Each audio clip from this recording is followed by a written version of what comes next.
Halo semuanya, apa kabar? Semoga kalian baik-baik saja ya di hari ini, karena kita harus tetap semangat dalam menjalani kehidupan. Oke, kita langsung ke filmnya. Film yang akan kita bahas berjudul 50 for 50 tahun 2011. Terinspirasi oleh kisah nyata, komedi ini berpusat pada seorang pria berusia 27 tahun yang mengetahui diagnosis kankernya dan perjuangan selanjutnya untuk mengalahkan penyakit tersebut. Seperti apa kisahnya? Langsung ke intro.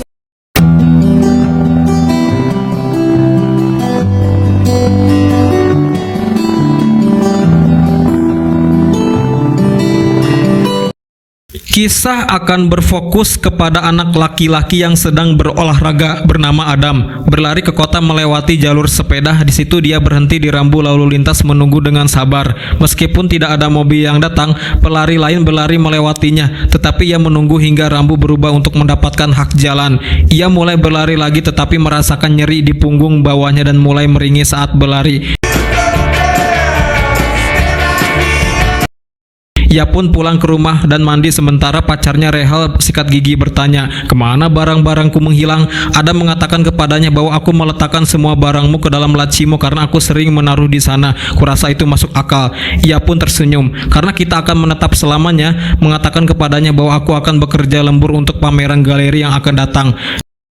Di luar, Adam mendengar klakson, lalu pergi bekerja. Sahabat Adam, Kyle, menunggu dengan tidak sabar di dalam mobil. Sesampainya di sebuah kedai kopi dalam perjalanan ke kantor dalam antrian, mereka membahas hubungan Adam dengan Rehal. Adam mengaku bahwa aku dan Rehal tidak berhubungan cinta selama sekitar 3 minggu, yang menurut Kyle aneh. Kyle mengungkapkan ketidaksukaannya terhadap Rehal, tetapi Adam hanya menyatakan bahwa kita masih memiliki hubungan. She stays at your house all the time. She leaves her fucking shit everywhere. You clean it up. You're a nice person. The least she could do is fillet you.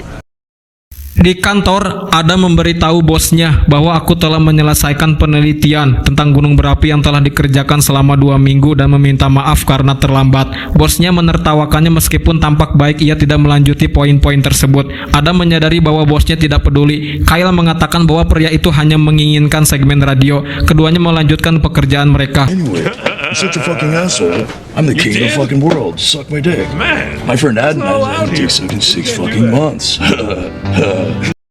Tiba di sana, Adam pergi ke rumah sakit untuk memeriksa punggungnya. Setelah menjalani tes, ia duduk dengan sabar menunggu di ruang dokter. Dokter masuk dan mengeluarkan alat perekam, berbicara cepat tentang Adam tanpa benar-benar mengatakan apapun kepadanya. Adam menyela dan bertanya, "Apa yang sedang terjadi? Karena aku tidak mengerti apa yang kamu katakan, dokter." Dokter pun langsung ke pokok inti permasalahannya. "Kamu menderita kanker langka yang disebabkan oleh faktor genetik dan harus menjalani kemoterapi untuk melihat apakah mereka dapat mengecilkan tumornya." Ia melamun sementara dokter memberitahu lebih banyak tentang kondisinya dan bertanya apakah aku akan baik-baik saja. Dokter tidak meyakinkannya, tetapi mengatakan kepadanya bahwa jika kau membutuhkan seseorang untuk diajak bicara, kamu selalu dapat berbicara dengan psikiater di rumah sakit ini. Matters and they would be able to help you. Now, as I said, you should consider this.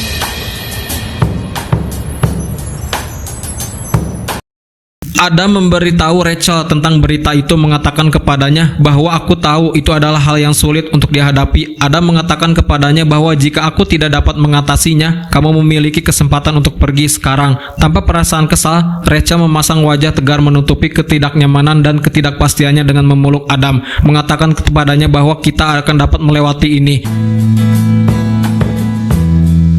It'll be okay. Ketika Kyle diberitahu tentang kondisi temannya, ia langsung kesal dan bertanya berapa peluangnya untuk bertahan hidup. Adam memberitahu bahwa peluangnya untuk bertahan hidup adalah 50/50. Kyle menunjukkan bahwa peluangnya untuk bertahan hidup cukup besar dan menyebutkan beberapa selebritas yang selamat dari kanker seperti Lance Armstrong, dia terus sembuh, pria dari Dexter, dan Patrick Swayze. Adam menunjukkan bahwa Patrick Swayze meninggal. Kyle benar-benar terkejut dengan betapa kacau hal itu. Yeah. Thanks. Okay, let's get to work. You don't want coffee? I'm awake now. 2 hari kemudian, Adam memanggil orang tuanya, Richard dan Diana, untuk makan malam bersamanya. Diana berasumsi bahwa Rachel sedang hamil, lalu makan malam pun tiba. Ketika Adam mengakui bahwa aku sebenarnya mengidap kanker, Diana mengatakan aku akan pindah, tetapi Adam mengatakan bahwa aku sudah cukup sibuk mengurus Richard yang menderita Alzheimer. Diana ingin merawatnya, tetapi Rachel mengatakan bahwa aku akan merawatnya. Me. I'm going to take care of him. Adam memulai sesi psikiater dengan Katie, seorang peserta pelatihan yang sedang menempuh pendidikan sarjana. Aku menyadari bahwa aku hanyalah pasien ketiga dari Katie, sedikit terganggu oleh ketidaktahuannya dan keanehan Katie. Katie bertanya, bagaimana perasaanmu Adam? Adam mengatakan bahwa aku merasa baik, tetapi Katie mengatakan bahwa kamu sedang merasa shock, meskipun Adam bersikeras bahwa aku merasa baik. Katie menyuruh Adam melakukan latihan relaksasi saat Adam memejamkan mata. They're closed. Okay.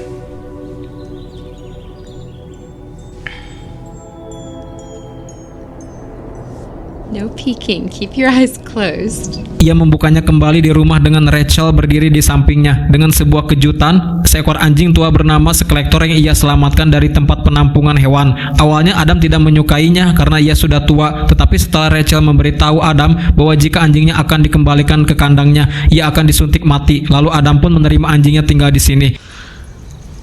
Really? Yeah. This is gonna be so good for you, I promise. Keesokan harinya, ia mengajaknya ke sesi kemoterapi pertamanya, tetapi Rachel tidak ikut bersamanya. Rachel mengatakan bahwa aku tidak ingin mencampurkan hal buruk dengan apa yang kita miliki. Lalu Adam pun menerima dan menjalani sesinya. Okay. See. All right.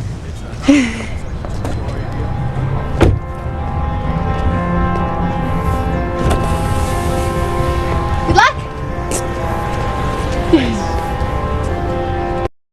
Selama sesi kemoterapinya, ia berteman dengan dua pasien kemoterapi bernama Mitch dan Alan. Alan menawarinya beberapa makaroni yang penuh dengan ganja. Awalnya Adam memberitahu Alan bahwa aku tidak menggunakan ganja, tetapi Alan bersikeras menawarinya. Mereka memberitahu masing-masing jenis kanker yang mereka derita lalu mulai mabuk bersama. Setelah sesinya, Adam berjalan melewati rumah sakit sambil menertawakan segalanya.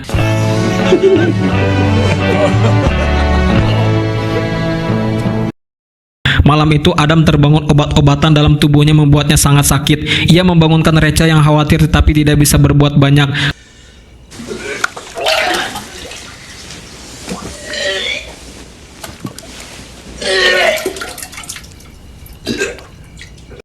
Ketika Adam datang untuk sesi berikutnya dengan Katie, ia mengatakan bahwa obat-obatan mulai membuatnya sakit di sekujur tubuhnya dan mengalami sakit kepala hebat. Aku tidak ingin berbicara tentang dirinya sendiri, melainkan memohon untuk melakukan latihan relaksasi. Katie khawatir tentang kesehatan Adam, jadi ia memberinya daftar buku untuk membantunya melewati ini. Can I Really? help? A sea otter? Is that? I mean, is that Okay, kind of this, better? This is getting creepy. I'm sorry. What?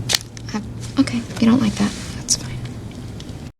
Pada sesi kemoterapinya dengan Mitch dan Alan, kedua pasien yang lebih tua bertanya, mengapa kau tidak pernah bertemu Rachel meskipun telah bersama selama beberapa minggu terakhir. Adam memberitahu mereka bahwa aku dapat menemuinya setelah sesi. Ketika sedang di luar menunggu, 20 menit berlalu ia tidak muncul. Setelah menunggu 1,5 jam, Rachel datang dan meminta maaf dengan sungguh-sungguh. Tetapi Adam hanya berkata, kamu tidak perlu melakukan ini, aku sudah memberimu jalan keluar, ingat? I'm sorry. I am. I know. I fucked up.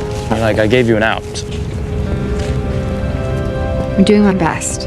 Kyle membawa Adam ke toko buku dan membantunya mendapatkan buku-bukunya. Tanpa perasaan ia memanfaatkan kondisi Adam untuk mendapatkan kencan dengan petugas toko. Keduanya pergi keluar malam itu untuk pameran seni, sementara Adam tinggal di rumah bersama Skeletor. Sambil mengabaikan panggilan telepon ibunya, Kyle melihat Rachel menangkap basah berhubungan dengan seorang seniman berjanggut yang mirip Yesus.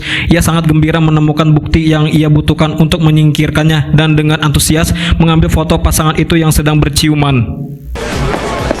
I don't usually say that. Rachel kembali ke rumah Adam dan Adam mencoba memeluknya, tetapi Rachel mengatakan bahwa ia hanya ingin tidur. Kyle menerobos pintu dan langsung mengakuinya sebagai pelacur. Adam menerima kabar itu dengan buruk. Rachel mencoba meyakinkannya untuk tidur dan melupakannya, tetapi Kyle mengatakan dengan tegas bahwa Rachel harus pergi dan tidak kembali karana ia adalah manusia yang buruk. Your Why best should you interest in get to mind, talk? all right? I don't have thought your that best for a interest. very long I didn't time, fuck a and I filthy just want you bearded to know hippie. that. I didn't and then make out with a really fucking cared. disgusting Okay, hippie. Fuck you. You're disgusting. Keesokan harinya, Kyle mengajak Adam jalan-jalan di sekitar lingkungan bersama anjingnya dan mereka bertemu dengan seorang wanita muda dengan anjingnya. Adam tidak ingin berbicara dengannya, tetapi Kyle menggodanya. Ia membuat Adam sedikit kesal. Kyle mengatakan kepadanya bahwa karena dia masih lajang, kamu bisa dengan mudah mendapatkan gadis itu. Tiba di sana, Kyle dan Adam pergi ke bar. Kyle mendorongnya untuk memberitahu gadis-gadis bahwa aku mengidap kanker agar bisa berhubungan. It's a great song. Totally. I have cancer. I was wrong. It was weird. It's weird like that. It's not. It doesn't sound cool. Setelah beberapa kali gagal, Kyle berhasil menemukan sepasang gadis yang cukup tertarik sehingga salah satunya mau tidur dengan Adam. Adam kelelahan tetapi menawarkan mereka sedikit obat terlarang untuk bersenang-senang. Let's get a cab. Cab's over here. Adam pergi ke sesi kemoterapinya, setelah itu menunggu bus di luar. Katie berjalan lewat melihat Adam serta menawarinya tumpangan, tetapi Katie tidak mau ditolak. Ketika di mobil, Adam merasa jijik dengan sampah di mobilnya. Katie bertanya, bagaimana keadaannya? Adam menyebutkan bahwa Rachel berselingkuh. Katie bertanya, apakah kau ingin membicarakan ini? Alih-alih membicarakan perasaannya, Adam menyuruhnya menepikan mobil. Lalu Adam membuang semua sampahnya membantu membersihkan mobilnya.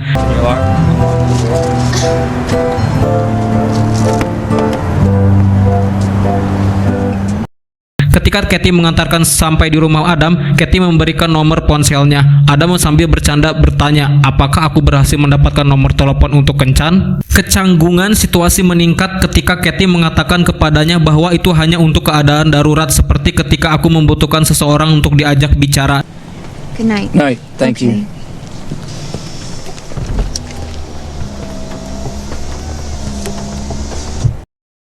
Saat Adam dan Kyle menonton TV, mereka diganggu oleh Rachel yang ingin datang mengambil barang-barangnya. Rachel meminta Adam untuk bicara empat mata, memeluknya mengatakan bahwa aku tidak ingin putus dan bisa menjadi lebih baik lagi. Adam menyuruh Rachel turun dari terasnya, lalu Rachel mengatakan bahwa aku yang membuatnya untukmu. Jadi Adam dan Kyle membuangnya, mereka pikir itu sebuah perbaikan menggantung kanvas yang robek, tetap aja dibakar lukisan mah.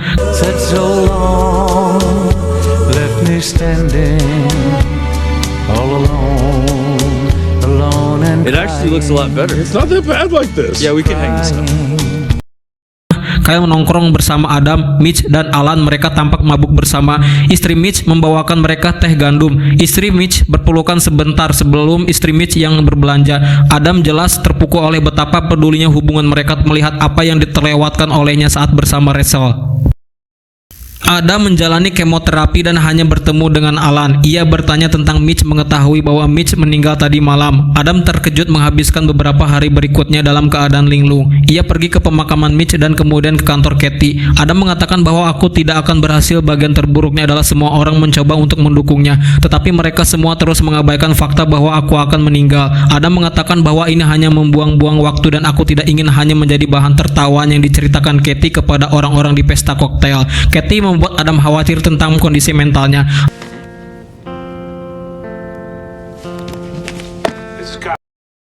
Adam menelpon Kyle tetapi tidak mendapat respon. Jadi dia menelpon ibunya. Keesokan paginya, orang tuanya Adam mengantarkan ke dokter. Adam dan Diane berbicara sedikit tentang kehidupannya, menjelaskan perasaannya. Ketika dokter kembali dan mengatakan kepadanya bahwa kankernya tidak tumbuh. Pilihan terakhir mereka adalah operasi. Mereka harus melakukannya pada hari Kamis agar bisa menghancurkan tumornya.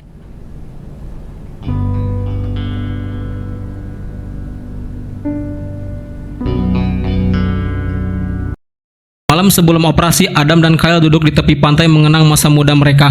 Kyle bercanda bahwa Adam selalu memilih gadis yang salah dan Adam menyadari sesuatu. Kyle mengajak Adam pergi untuk ke bar. Adam bertanya apakah aku bisa menyetir, karena aku belum pernah menyetir sebelumnya dan mungkin tidak akan mendapat kesempatan. Adam kehilangan kendali mengemudi di jalur yang salah sebelum menepi dan memaksa Kyle keluar dari mobil.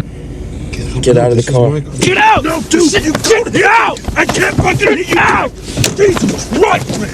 Kyle putus asa dan mulai berteriak pada Adam sambil berteriak bahwa Kyle lebih peduli tentang meniduri pelacur sembarangan daripada berada di sana untuknya. Dan ketika dia melihat Adam mulai menelepon ke Rachel, alih-alih Rachel, Adam menelepon Katie untuk mengatakan bahwa aku menyesal telah bersikap menyebalkan, bahwa aku takut tidak akan pernah belajar mengemudi atau memberitahu seorang gadis bahwa aku mencintainya. Adam juga mengatakan bahwa menurutnya Katie adalah pacar yang baik. Katie mendoakan agar Adam berhasil dalam operasinya dan mengatakan bahwa aku senang Adam menelepon. Thanks for everything. Good night. Adam keluar dari mobil mengajak Kyle ke kota di penghujung malam, lalu mengantar Kyle pulang berbaring di sofa, pergi untuk mencuci mukanya di kamar mandi, melihat buku yang sudah lusuh di rak. Mengalahkan kanker bersama, Adam menyadari bahwa Kyle membacanya dari awal sampai akhir, telah mengikutinya dengan seksama untuk menjaga Adam tetap stabil.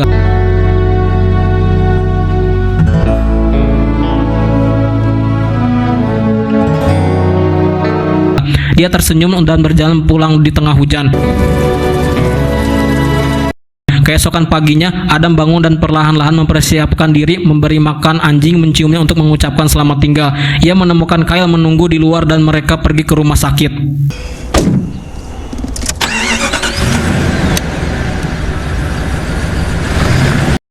Mereka tidak mengucapkan selamat tinggal. Kyle bersikeras bahwa aku akan menemuimu setelah operasi. Diana dan Richard menemani Adam ke ruang persiapan. Adam memberitahu Richard bahwa aku menyayangimu meskipun aku tidak benar-benar mengerti apa yang sedang terjadi. Adam menangis karena membayangkan akan meninggal dan memeluk Diana sebelum ia dibawa ke ruang operasi.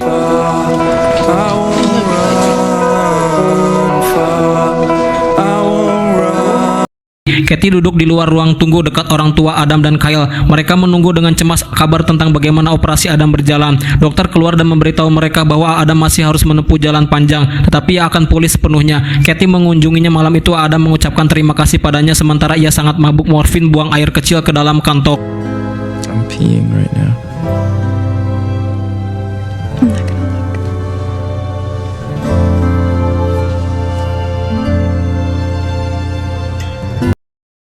6 bulan kemudian, Kyle mengganti perban. Adam pergi keluar sementara Adam mempersiapkan diri untuk kencannya. Kathy datang membawa pizza dan mereka berdua berdiri di ruang tamunya sambil bertanya-tanya, kemana kita harus pergi? Dan cerita pun selesai.